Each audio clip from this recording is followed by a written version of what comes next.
রাষ্ট্রায়ত্ত ব্যাংকে বড়সড় ডাকাতির ছক বানচাল করলো পুলিশ। রায়গঞ্জের ঘটনা, রায়গঞ্জের সুভাষগঞ্জ বাজার এলাকা থেকে আগ্নেয়াস্ত্র এবং কার্তুজ সমেত গ্রেপ্তার 4 দুষ্কৃতী। আবারও জানিয়ে রাখি আপনাদের, আগ্নেয়াস্ত্র এবং কার্তুজ সমেত গ্রেপ্তার 4 দুষ্কৃতী। রাষ্ট্রায়ত্ত ব্যাংকে ডাকাতির ছক বানচাল করলো রায়গঞ্জের পুলিশ।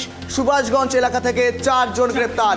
পুলিশ সূত্রে খবর, মঙ্গলবার গভীর রাতে 7 থেকে 8 জনের একটি দল ওই এলাকার একটি রাষ্ট্রায়ত্ত ব্যাংকে ডাকাতির উদ্দেশ্যে জড়ো হয়েছিলেন।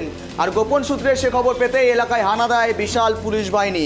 ঘটনাস্থল থেকে 4 জনকে পুলিশ গ্রেপ্তার করতে সক্ষম হলেও বাকিরা পালিয়ে যায় বলে অভিযোগ। কিন্তু দিনের পর দিন এভাবে বেড়ে চলেছে দুষ্কৃতীদের দাপট। আর যদিও একেবারে পুলিশ সজাগ রয়েছে, আর যার জেরে কিন্তু রায়গঞ্জ থেকে ধরতে সক্ষম হলেন এই দুষ্কৃতীদের পুলিশ। ধৃত সুমন সরকার রায়গঞ্জেরই কাঞ্চনপল্লী এলাকার বাসিন্দা।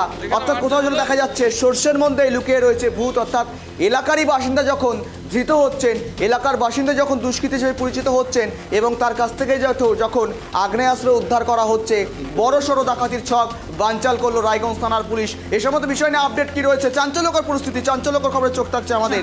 এ সমস্ত বিষয় নিয়ে আমরা আপডেট দেবো। আমার প্রতিনিধি গ্রাউন্ড জিরো থেকে সরাসরি জুড়ে রয়েছে বিক্রম। একেবারে চাঞ্চল্যকর খবর, রায়গঞ্জের মতন শহরে যেখানে রীতিমতো পুলিশ প্রশাসন সজাগ, সেরকম এলাকায় রীতিমতো রাষ্ট্রায়ত্ত ব্যাংকে ডাকাতির ছক। যদিও ডাকাতির ছক ভাঙচাল, কারা কারা গ্রেপ্তার হয়েছে, যদিও যেমন জানা যাচ্ছে এলাকারই বাসিন্দা রয়েছেন কয়েকজন তার মধ্যে। চাঞ্চল্যকর খবর বিক্রম, একেবারেই একদমই। সম্প্রতি কিন্তু কলকাতায় এরকমই রাষ্ট্রায়ত্ত ব্যাংকে কিন্তু ডাকাতি হয়েছিল এবং তারপরেই কিন্তু দুদিন পরে দেখা যাচ্ছে যে কলকাতায় যে ব্যাংক ডাকাতি হচ্ছিল চক্ষু চড়ক গাছ, কিন্তু রায়গঞ্জে একদম রায়গঞ্জ শহর লাগোয়া সুভাষগঞ্জ এলাকা, এবং সেই এলাকাতেই কিন্তু মোট 7 থেকে 8 জন ব্যক্তিরা কিন্তু ঘোরাফেরা করছিল। পুলিশের কাছে খবর আছে যে কোনো ব্যাংক ডাকাতি শক করছিল এবং সেই খবর পেয়ে কিন্তু পুলিশ হানা দেয়, এবং হানা দেওয়ার পরে কিন্তু 7 থেকে 8 জনের মধ্যে 4 জনকে গ্রেপ্তার করতে পারে পুলিশ, এবং তাদের কাছ থেকে একটি আগ্নেয়াস্ত্র উদ্ধার করে এবং বেশ কিছু কার্তুজ উদ্ধার করেছে।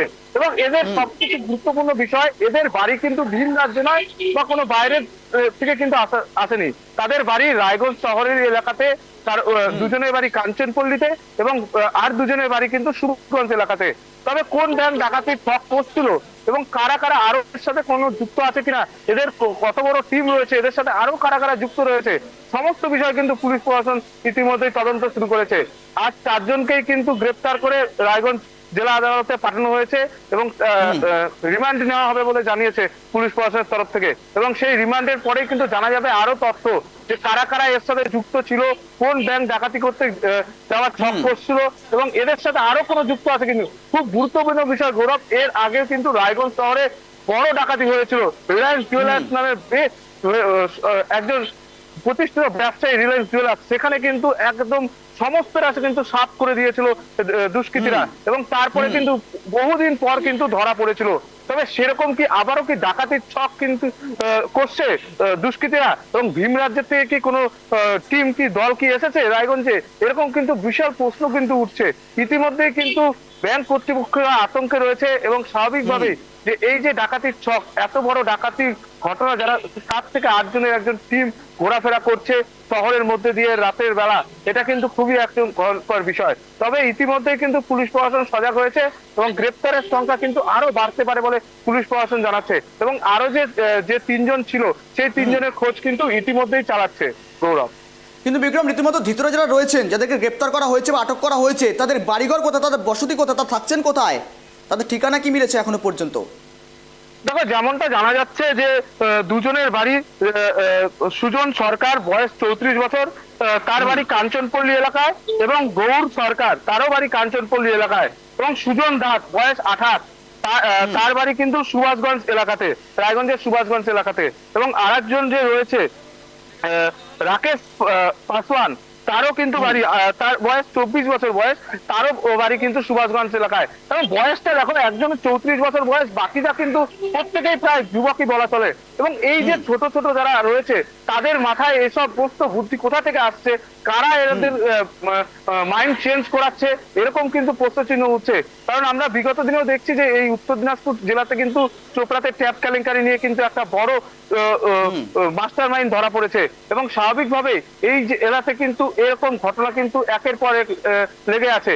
সেখান থেকে দাঁড়িয়ে থেকে রায়গঞ্জ শহরের মধ্যে এরকম ঘটনা কিন্তু অবাক করে দেওয়া ঘটনা এবং সাধারণ মানুষরা কিন্তু আতঙ্কে কিন্তু রয়েছে। বিক্রম, কারণ একটা এরকম- চাঞ্চল্যকর বিষয় যখন যে প্রতিজনই কিন্তু রীতিমতো সকলে কিন্তু রায়গঞ্জেরই বাসিন্দা, রায়গঞ্জ থেকে তাদেরকে গ্রেপ্তার করা হলো, অর্থাৎ নিজেদের এলাকার মধ্যে রয়েছেন এবং নিজেদের এলাকার মধ্যে একটা ছত্রছায়া তৈরি করে একটা চক্র তৈরি করার কাজ করছে, রীতিমতো পুলিশের জালে তারা গ্রেপ্তার হলেন। দেখো, একটা খুব ভাবনার বিষয় এবং চাঞ্চল্যকর বিষয়, রায়গঞ্জেরই সকলে বাসিন্দা এবং পার্শ্ববর্তী সকলে এলাকারই বাসিন্দা, রীতিমতো তারা কিন্তু একটা চক্র ছায়া এবং একটা চক্র তৈরি করার চেষ্টা করছেন।